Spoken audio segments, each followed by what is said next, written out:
Welcome to SportsBeat KC, the Kansas City Star's daily sports podcast. It's Friday, September 17th, and I'm Blair Kirchhoff. On today's show, we catch up with Shaun Goodwin, who covers all things soccer for the Star. The teams he follows are coming off good results. Sporting Kansas City got goals from 4 different players in defeating Minnesota this week, and last time out, KC NWSL played to a scoreless tie with North Carolina. It's been a good run of home matches for WOSO lately. Shaun also breaks some news regarding KC NWSL, so pay attention to that. We wrap up talking about the U.S. men's national team, which completed its first leg of World Cup qualifying and looks forward to the next. Shaun and I agree the team needs to pick up the pace a little bit. So all that on today's show. Let's get started. Shaun, it's been so long since we've talked that, first of all, I'm glad to hear you're doing well because you were actually a little under the weather the last time we chatted. I hope it wasn't a lingering problem. It was not. I got a COVID test, came back negative, all good. Think it might have been a sinus infection, but it's been a couple of weeks. So I'm here. I sound more normal. I'm alive and ready to talk about soccer. Well, great. Like I said, it's been a while since we've chatted. We've been squeezed by the schedule a little bit, but we're back on track talking soccer with you. And we got a lot to catch up on. We're going to start with Sporting Kansas City. We'll begin with the most recent event, which was a wonderful 4-0 victory over Minnesota earlier this week. I was pretty impressed by what I saw. 4 goals from 4 different players. I don't know if Sporting has played a better game this season. They've had other 4-0 wins, but it looked like as complete a victory as you can have last night. Yeah, no, you said it yourself, Blair. That's probably the most complete performance I've seen them put in this season. Against a very good team in Minnesota. I mean, they're not reaching the lofty heights that they reached last year, of course. But yeah, no, obviously a team that's caused Sporting trouble in the past last year. Fans don't like to remember that 3-0 playoff loss, of course. So 1-1 earlier this season up in Minnesota and then come back here and 3-0 at half-time and then hometown kid Cam Duke makes it 4-0 in the 52nd minute. So yeah, no, excellent performance. Big game from Johnny Russell. 1 goal, 2 assists, but it was more than just that for him. It was his play down the right-hand side, just terrorising poor DJ Taylor for Minnesota. But that was a big catalyst in the win for sure. It's funny with Johnny Russell. He's obviously left foot dominant, but he plays the right side so well, and his crossover step is fantastic. I love those 2 assists. His goal was, of course, on a PK, but I love the 2 assists. The centering passes. He would have been my man of the match. Kyrie Shelton also a terrific outing for him. Great for Shelton again. It's good for him to get on the score sheet. He's a very smart header. But I do want to chat about Russell just in that, if you watch Sporting often, they put out the line up and you've got Lido, Shelton, whoever's in the middle.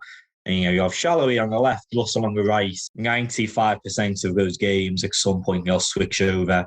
And they started switching over eventually later in the game. I asked Peter about it, and like I said, Russell was just terrorising Minnesota's left-back Taylor that whole game until he came off in the 50th minute. Taylor, that is, not Russell. And yeah, I think they just were like, all right, this is a matchup we can exploit. And they didn't switch sides for basically an hour, which was strange to see. And like you said, both of those goals, Blair, it was Russell beating him off the dribble. Quick burst of speed towards the byline and cutting it back to the middle. And that's where 2 of those goals came from. And even a penalty, there was a long ball from Espinoza down Taylor's side, and Shelton got him behind, wins the penalty, and Russell dispatches it. So now it was one of the more glaring instances in recent times, I think, of a team just saying, all right, we can beat you down this side of the field, so let's see what you've got. And yeah, the poor kid was subbed off in the 50th minute, I believe. And did I hear some MVP chants break out last night? You did hear some MVP chants for Mr. Daniel Salloi. Another goal for him. So that's 13 goals, 6 assists on the season. Ola Kamara took the lead. DC United, he scored a hat-trick last night, so he took the Golden Boot lead out of nowhere. He's kind of came out of nowhere recently. Well, no, not out of nowhere, but he boosted into the league recently for the Golden Boot. But Daniel's still right up there. It's his movement off the ball, honestly. His finishing's great. He's got the assists to his game as well. But if you watch him, it's that goal-scoring instinct, which I know he's worked on in the off-season. Pieces worked on it, where it's not just asking for the ball and beating guys off the dribble. It's being in the right position when a cross is sent across, when there's a rebound. He's there to tuck it home, and we saw it again last night with an excellent half volley. Yeah, I've never seen him play this well. I mean, I've watched him every year, but he's gone to a different level this season. And those MVP chants, that's obviously a hometown thing, but they're legit. Absolutely, he's going to get some consideration for that. You said he was his 13th goal. I think that's third in the MLS, and his goals plus assists tied for first. Tied for first with 19. Yeah, he's going to be part of this conversation. Yeah, him and Hangi Mukhtar out in Nashville, both on 19 goals and assists combined apiece now. But I mean, that's what I'm kind of going to look to delve into next week, just because MVP chances, honestly, because, you've got the fans kind of chanting it. You've got the Twitter accounts tweeting MVP, MVP. I mean, I asked him about it. Daniel heard it himself. And, he said it's not just him on this journey, it's the fans as well. But, like you said, of course, it can definitely be a little bit of fan thoroughfare, hometown stuff. But we've just both said he's absolutely in the conversation. Yeah, I'll delve into that next week, see what we can get. But exciting season for sure. I'd like to hear some Royals fans chant that when Salvador Perez comes to the plate. 45th home run today. The difference, of course, is, the Royals are helplessly, out of the playoff chase, and Sporting Kansas City into first place now, a point over Seattle. Seattle's 2 games fewer, I believe, than Sporting. Am I right about that? I think Seattle's 1 and Colorado is 2. Sporting plays Seattle coming up next as well. Let's see. Yeah, so Sporting's played 2 more games than both Seattle and Colorado. Seattle's a point behind. Colorado's 3 points behind. You would expect them to overtake Sporting with those games in hand. But, I mean, both teams, you've got the League's Cup, you've got congestion coming up these next couple of months. Sporting plays Seattle coming up next. We've seen weirder things. I mean, heck, I remember last year in the whole COVID season, going down the stretch, Sporting was looking like they were going to be third place, and Seattle and Portland just started dropping points, and Sporting kind of stole first place. So anything can happen for sure, and Sporting's obviously still in that race for number 1 seed. And speaking of Salloi, and you wrote about this, he had some national team duty recently, which is pretty cool for him. Oh, it's got to be so cool. For 2 reasons, and I kind of touched on them both in my story this week. Being just for him, you're playing for your national team. Like, as a soccer player, that's got to be the pinnacle, right? I mean, of course, and you can go and win World Cups and all that stuff, but especially for Daniel with Hungary. With all due respect to Hungary, maybe it'll be a superpower in the future, but I don't see many World Cups in the future. So, being able to represent still a World Cup competing team, they made the most recent Euros, they've made World Cups in the past. Great for him on that front. And, secondly, he got a good 20, 25 minute stint in against England, which, I might be a little bit biased, of course, but England's now the number 3 ranked team in the world, just saying, as of today's FIFA rankings. I mean, he talked on himself, he's looking in the eye of Kyle Walker from Manchester City and facing off against Man United's Luke Shaw and Harry Maguire. And, it's these names that we see on TV every day and these global superstars. And Daniel held his own. I won't lie, he got Hungary's only shot on target. So fair play. So it was a good shot too. It was a nice little play. So, there's definitely going to be more call-ups in his future. Yeah, it's fantastic to see. I'm so happy to him. What a summer for Daniel Salloi, for sure. Not against Minnesota, but we saw the MLS debut of, help me make sure I've got his name pronounced right, Jose Maury, I believe. They're saying Jose Maury. Yep. And so it's been a couple of games for him, and got a goal, which was it was a goal. That's exactly right. The ball went into the net. I don't know how in the world it slid through Chicago goalkeeper's legs, but it did. And hey, he's on the board, right? What's going to be his role? What do we expect from him the rest of the way? He's definitely looking like a more of a 6. I mean, Peter has said it himself. He can play the 8 if need be, but he's more 6 than he's an 8. So that defensive midfield role. I mean, honestly, got tossed into the fire a bit on the LAFC game. Only, a week and a half ago now. These games are flying by. which goes a 4-0 game, which wasn't great, of course. But, plays in Chicago and had a great stint. Obviously, that goal through Shuttleworth's legs. For a veteran goalkeeper, you're not going to see that very often, are you? Against Minnesota this week too, a 90-minute stint from him, and his vision's looking really good. He's got the short-range passing, the long-range passing, broke up some good plays. So definitely looking like he's going to be in that 6 role, and it's a position that he offers good depth for Sporting, especially with Buzio now in the rear view window. Recently plays a good game for the next year. We'll give Buzio a shout out.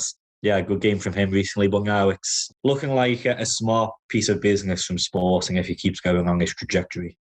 Sporting doesn't play again until, you mentioned the game, the opponent, it's Seattle, but it's not until September 26th. So they've got some downtime here. That is also the case for KC NWSL. And we're going to talk about that team when we come back from a break. Hey, it's Blair. We have a special subscription offer for SportsBeat KC listeners, unlimited digital access to the Kansas City Star's award-winning sports coverage. Sign up now for 1 year of Sports Pass for access to all the sports news, features, and columns presented on the kansascity.com site, and it's only $30. That's a 40% savings off our regular rate. Your subscription will automatically renew after the initial term at $50 unless you tell us to cancel. Your subscription helps support the sports coverage of kansascity.com and the Kansas City Star, and that support has never been more important. Please visit kansascity.com/SportsBeatKC offer to get this special offer. And as always, thanks for listening.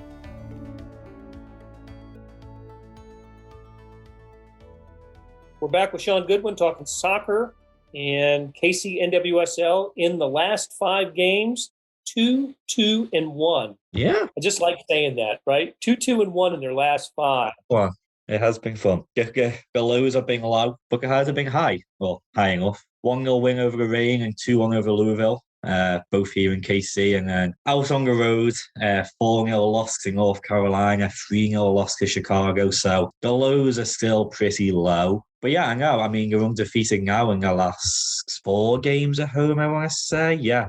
Last 4 games at home, the most recent was a 0-0 draw against North Carolina. And especially based off the 4-0 smackdown they got 3 games prior, they look a better team. So, these new signings are gelling in, they're getting comfortable, and they are on the up and up. Pity is only 6 games left of the season. Yeah, you said it, 6 games left, and they don't play again until September 26th. So, yeah. But there is some other news involving KC NWSL. No, it's not the name of the team. Not yet. I imagine that's going to come in an off-season ceremony of some sort. But there is something new with KC NWSL. Tell us about it, Shaun. I'm sure you remember, Blair, when Sporting KC announced their new name and they did the whole presentation. Was that a P&L? Or the Union Station, maybe. But we're talking about more than a decade ago. Yeah, it was before I moved here. Something similar for KC NWSL would be cool if they do a big kind of off-season announcement. Absolutely. I mean, they have to do it that way. Yeah, they have to. Own the day. When that day comes, own the day and make sure every media person is out there. Maybe invite fans, season ticket holders. You have the gear ready to sell. We've talked about it before, you and Ali Trost and I. They haven't made many wrong moves in the marketing department. No, we haven't. They're doing it all well. And about Marcus and department, partly Marcus and partly for the future. Yeah, breaking news as of today when this podcast comes out. They announced on Friday morning a brand new state-of-the-art $15 million training facility up in Riverside, Missouri. So they're really setting their roots in Kansas City. So, huge announcement for the team. Again, Marcus and Wise are hiring 2 Kansas City-based contractors. Generator Studio and Monarch Bills as the primary design and construction partners. Happy to go more into it if you want, Blair, but $15 million state-of-the-art facility up in Riverside, Missouri, just north of the river. How many fields and what all does it involve? Yeah, so it's a 17,000 square foot facility with 2 grass pitches. Including in there, you've got world-class locker room, weight and cardio rooms, you've got outdoor gathering spaces, and then all of the team's front office activities are also going to be moved up there as well, because right now it's little bit spread out between Chris and Angie Long's. There's a business on the side. You've got the training facility down at Swope where they practice. So bringing it all together, right north of the city, north of the river, looking over the skyline of Kansas City, which was a big part of what they wanted to do. They wanted to move into Riverside. It's just off I-635 and Horizons Parkway, just north of there. So yeah, really nice location it's looking like, and it's another big step to say, hey, we're here to stay. This isn't a case of what's happened in the past where the team doesn't have a permanent home and Utah giving it for a couple of years. This is a big step from Chris and Angie Long and the rest of the ownership group. Absolutely. What's the year of opening? How long is it going to take for the construction? Should be done by 2022. Wow. How about that? No lies. It says which is expected to be completed in 2022 is what I've been told. That's fantastic. And look, you're right. It speaks to the ownership group's commitment to Kansas City. And I think it's also another maybe point of emphasis for Kansas City as it bids for the World Cup. Yeah. Just more good facilities that could be available. Yeah. If Kansas City, if it gets games and is a base camp. So We'll see. That's great news. Yeah, I mean, you said it yourself, it's another facility for teams to practice at. Now you're looking at Pinnacle for Sporting KC. You're looking at, whatever KC NWSL's new facility will be called. You've got Swope. UMKC has a nice stadium. University of Kansas has soccer. All of that is part of Kansas City's World Cup bid. And we're closing in on site selection, by the way, for the Kansas City's bid for the 2026 World Cup. So before we move on, Blair, I'll get shouted at. Sporting KC is a Compass Minerals, not Pinnacle. Yes. I've been slapped on the wrist for that in the past. So anyone listening, I'm sorry. Compass Minerals.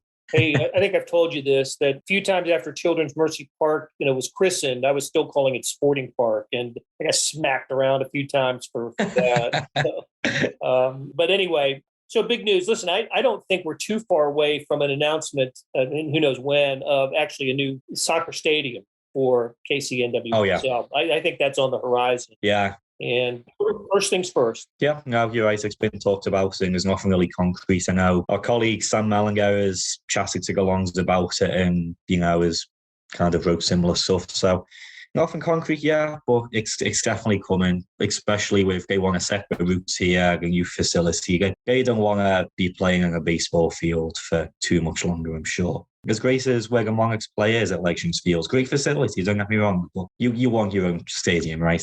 Absolutely. So we were talking about the World Cup a little while ago, and speaking of that, there's 2022 before 2026, and the U.S. is doing its best to, throw fear into the hearts of fans. Doing something.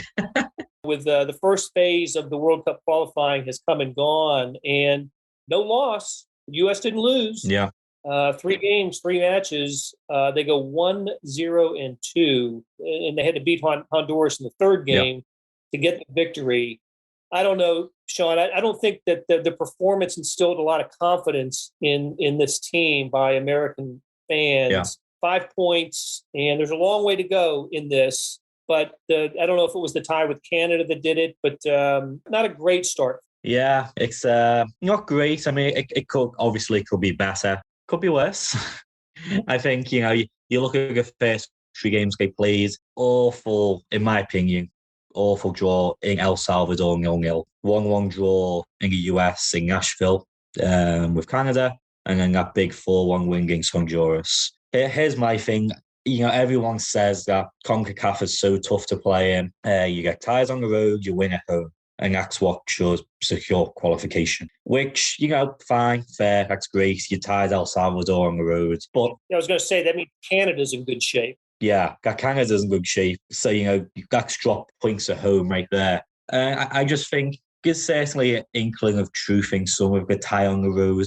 Honduras, I mean, they're a good team. They've made it to the World Cup. So that was a very good win, I think. The first 45 minutes of that game was not good. Second 45 was great. That was a Greg Berhalter tactical experiment that did not go right in the first half. But, you look at the other teams in the octagonal, as it's now called, 8 teams instead of the 6. If you're playing a Costa Rica, Mexico, Canada, and Honduras as well. I think those are reasonable ties on the road. El Salvador isn't, especially for the US when now is August boasting of, at the time, they were a top 10 FIFA ranked team in the world. They've since dropped out. I'm not sure to what ranking. I just saw the top 10 and the US wasn't there. 13 is where they are. I was too focused on England being number 3. As well you should be. At the time, you're a top 10 team, even a top 13, top 15. And you've got all these class players, playing in Europe, and even, the MLS guys, still very, very good players. As tough as an atmosphere as El Salvador might be, I don't think that's an excuse anymore. You have some good atmospheres in MLS, but hell, again, with all these players playing in Europe now, they're playing in the Allianz Arena, Bayern Munich, are playing in the new camps in the Bernabéus and Anfield, Stamford Bridge, Old Trafford. They are playing in tough atmospheres. I get it may not be riot shields on corner flags like you saw in Honduras and El Salvador. Still, your playing shouldn't be affected that bad. And I think a 0-0 draw at El Salvador was a very poor result for the US. They followed that with the tie with Canada, and that was the game in which Weston McKennie was right before the game booted off the team for breaking the bubble, basically, leaving the bubble and then bringing Getz back into the bubble, and he's kicked off the team. Yeah, bad form for the U.S. in that round. And my other thought is Christian P. probably needs to take, just assert himself and be the difference maker that he can be. Yeah, I mean, fair play to the kid, the guy. He's the same age as me, basically. I can't say too much to the Canada game. I was covering KC NWSL at the exact same time. But again, it's a 1-1 draw at home. But the Honduras game, fair play to Christian. He was playing his socks off, and, Honduras players know what he's capable of. And it's not like, he was being overly selfish. It's just, he's have 4 guys on top of him. He's have guys kicking out at his ankles, his legs. And I'm not saying that Honduras is being specifically dirty. It's just that's what the game is, especially sometimes for these big players, especially in CONCACAF.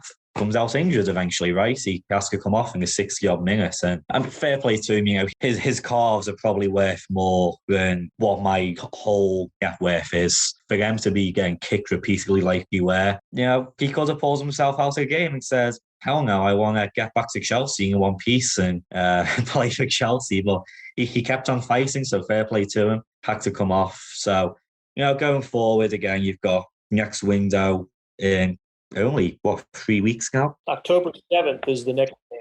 Yeah, Jamaica at home, October 7th, at Panama, which could be a tough one, and home against Costa Rica, which, again, a good team, but at home. You're hoping for at least 7 points out of that. For the US to be asserting a dominance, 9 points, of course, but 7 points, I think, puts them in a good place after 2 windows. And you think that Pulisic can assert his dominance, especially against teams like Jamaica and Panama. You hope so. I didn't follow this except for the Hungary game. How did England do in its first round? Good. We beat Hungary 4-0, of course. We beat Andorra 4-0. And then last game, we tied Poland 1-1. Lewandowski, 92nd minute, equaliser or something stupid. And you saw it coming as well. I saw it coming. But we're fine. We're in good stead. 4 points ahead of Albania, which doesn't scare me. So we're fine. We'll spend some more time on World Cup qualifying, also Sporting Kansas City and KC NWSL when we meet again. Shaun, it was great catching up with you. Take care. We'll talk again soon. Yep. Thanks, Blair. That'll do it for today and this week on SportsBeat KC. Thanks to our production staff of Beth Welsh, Monty Davis, Jeff Rosen, Chris Fickett, and Savannah Smith. Tip of the cap to Shaun Goodwin for stopping by and talking soccer. Links to his stories can be found in the show notes and on kansascity.com. Hey, I wanted to call your attention to something new. It's called the Morning Sports Edition. Maybe you know about the Stars e-edition. That's a replica of the printed newspaper on your screen that comes with your digital subscription. Well, now there's an updated sports section produced separately that goes along with it. When you open the e-edition, there's a box in the upper right-hand corner. Click on that, and you can access a sports page that includes late afternoon and evening news, or maybe you get a link in your email. Either way, it's access to complete coverage of the previous day's news, features, statistics, and everything. This morning I read about the Royals' loss to the Oakland A's yesterday. A lot of college football previews, the Chiefs, everything. So listen, however you get the Star, I want to thank you because you're supporting the best news and sports coverage in Kansas City and helping us produce programs like SportsBeat KC. Thanks for listening. And we'll be back on Monday wrapping up the Chiefs game against Baltimore. So stay tuned for that.